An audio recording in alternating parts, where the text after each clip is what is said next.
அனைவருக்கும் இனிய விஜயதசமி நல்வாழ்த்துக்கள். விஜயதசமி பூஜை பற்றி பார்க்கலாம். 3 நாளும் வணங்கிய தேவிகளை ஒன்றாக வணங்கக்கூடிய நாள் என்று விஜயாவாக பார்க்கக்கூடிய நாள். நவராத்திரி பண்டிகையின் முக்கிய நோக்கமே நாம் எல்லோரும் ஒன்றே, அனைத்தும் இறை சக்தியின் வடிவமே என்று உணர்த்துவது தான்.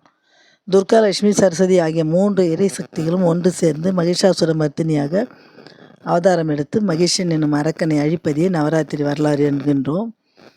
துர்க்கையான பார்வதி முதல் 3 நாட்களும், அடுத்து லட்சுமி 3 நாட்களும், இறுதி 3 நாட்கள் சரஸ்வதியும், 10வது நாள் விஜயா சாமுண்டீஸ்வரியாக வணங்க வேண்டும்.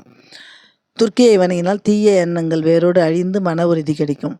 லட்சுமியை வணங்கினால் பொன், பொருள், நல்ல ஒழுக்கம், உயர்ந்த பண்பாடுகள், கருணை, மனிதநேயம், நல்ல சிந்தனைகள் கிடைக்கும்.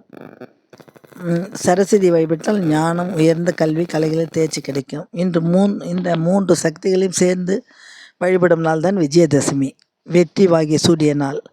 ஆகிய நாள் நாம் நினைத்தது நடக்கும், நம் தொட்ட காலையும் துலங்கும். விஜயதசமி நாளில் வெற்றிகள் கிடைக்கும். நன்றி.